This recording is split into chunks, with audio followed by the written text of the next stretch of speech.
Alrighty guys, welcome to DAT Gentleman Sports. I'm your host Javi Jr. and let's get right to it. So, first of all,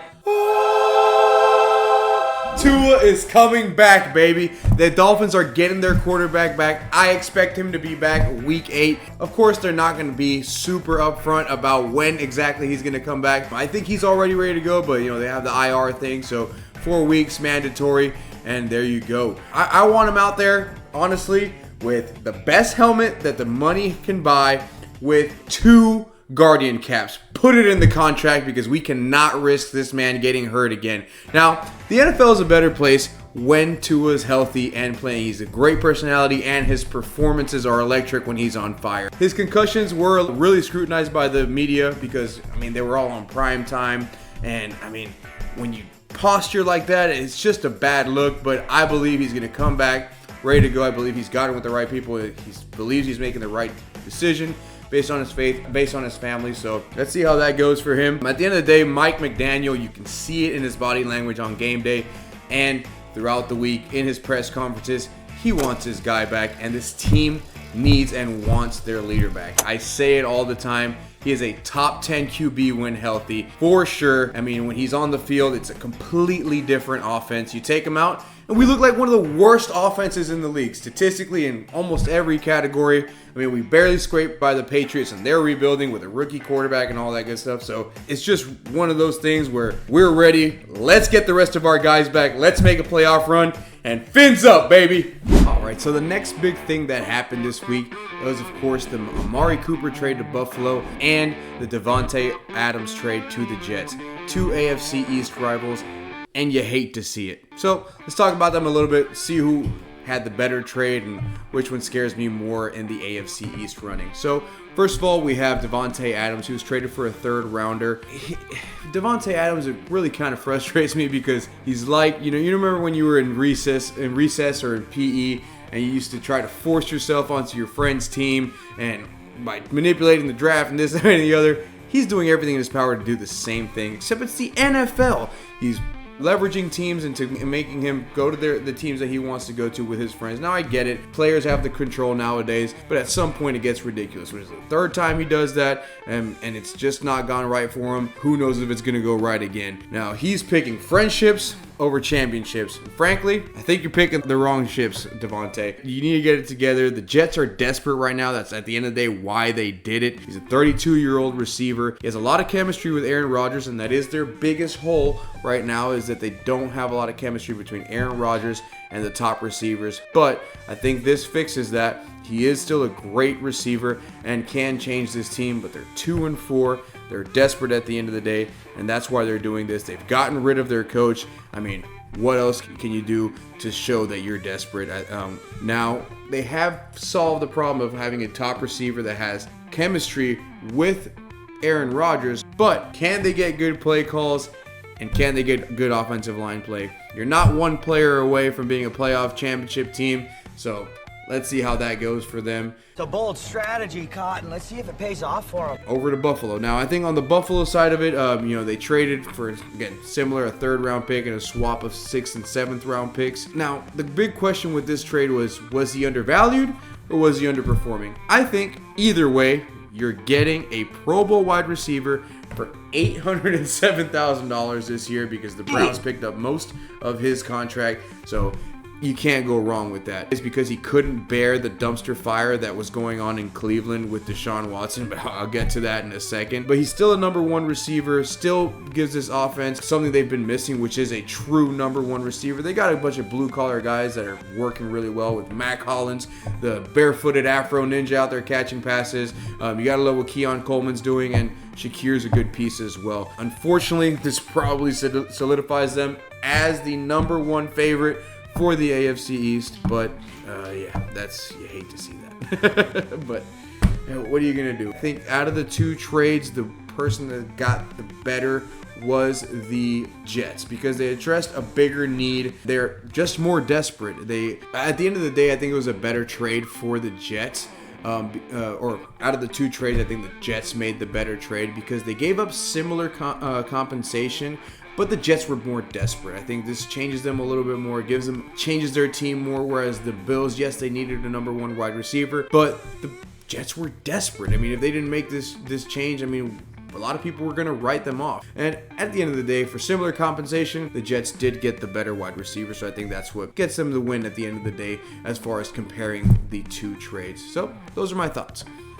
Alrighty, threw on the old Texans jersey here just to talk about a little trade that nobody's been talking about. It's Cam Akers being traded for a swap of 6th and 7th round picks to the Minnesota Vikings, giving them some needed depth and getting rid of some needed depth for the Texans.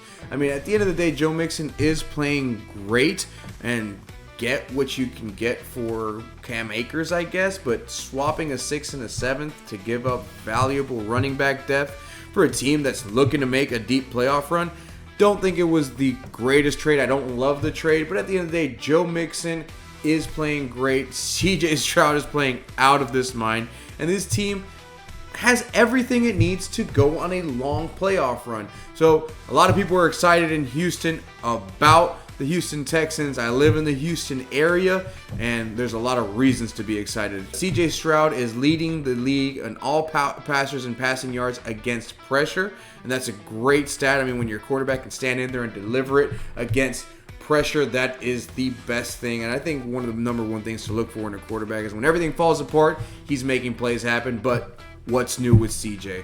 So that's what I think about the Cam Akers trade. Don't love the trade, but I do love the directions the Texans are going in. But the added running back depth could have helped. And now 𝗟𝗧𝗘𝗦𝗧𝗧, your backup kicker, is your backup running back. But I guess that's versatility, right? The more you can do. And that brings me to my last topic, talking about the Amari Cooper trade. What a dumpster fire in Cleveland. And they're sticking with Deshaun Watson. I mean, how do you stick with him? I mean, with everything going on right now, the Browns are 0 for 26 on their last 26 third downs with Deshaun Watson as their quarterback. And there was reports of him having communication issues, and him being a big reason why Amari Cooper left, that they weren't clicking. And it shows by Amari Cooper's performance, quite frankly. I mean, they gave up on Baker Mayfield. They gave up on Joe Flacco. They're both clearly now better than Deshaun Watson is. I mean, it's pitiful the way the offense looks with him out there. It doesn't look like they want to play for him. He doesn't look like a good leader. I mean, it's been said that Jameis Winston is a bigger vocal leader in the locker room than him. I mean, that just shouldn't be happening with your number one quarterback. I mean, it seems like they're missing their starting quarterback, but their quarterback they're paying hundreds of millions of dollars to is out there. It doesn't make any sense. If something's clearly not working, just keep doing the same thing. Insanity is what's going on in Cleveland right now. They need to find a change. I think Jameis Winston is the way to go. Is it possible that, again, their best quarterback is at their backup position? I think so. I think you need to get Jameis Winston in there. He's an electric player. See if it changes anything. See if it makes things better. Because at the end of the day, you owe it to your fans. You owe it to your team, this team, to try to win. And doing what you've been doing isn't going to do that with Deshaun Watson at quarterback. So get Jameis Winston in there. Let's see if he can eat some dubs down there in Cleveland. And let's see if y'all can make another playoff run. But right now, it's looking absolutely grim. And I don't put my money on Cleveland right now, especially with Deshaun at quarterback. And ladies and gentlemen, that brings us to our hill to die on at DAT Gentleman Sports this week. And that is, Joe Flacco is going to go on another epic run. I mean, he's known for them. He was overlooked by every team after that horrible stint with the awful Jets. And he took that as motivation because he was there training, staying in shape, and that showed when he went to Cleveland. I mean, when he went to Cleveland, he threw for 1,600 yards in 5 starts. That's insane numbers, which we were all there to witness. And then he runs into Houston, but to get them there was amazing, especially looking at how that offense looks without him and Deshaun Watson in there. It's incredible. And with this, he has this Colts team rolling.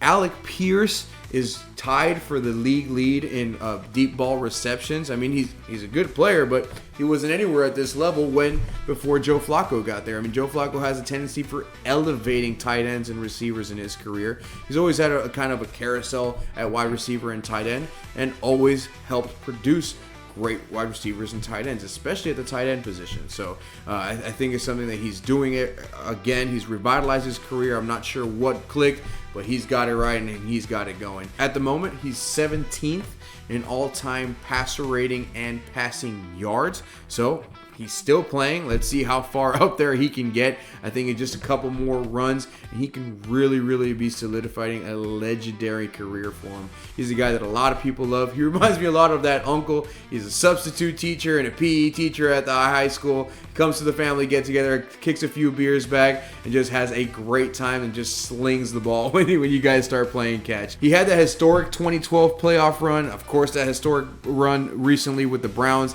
I think he's poised for another one. The Colts, of course, are the rivals to the Houston Texans, but Joe Flacco's playing great football, and it's hard not to absolutely love the guy. He's a Super Bowl champion, a comeback player of the year. He's got a great personality, known history for historic runs. I think he's got another one, and it's with the Colts. So, AFC South, be careful because Joey Flacco is coming, and honestly, as a Houstonian, it's terrifying. That's been another week of Dat Gentleman Sports. I'm your host, Javi Jr. Thank you for joining us, and see you next week.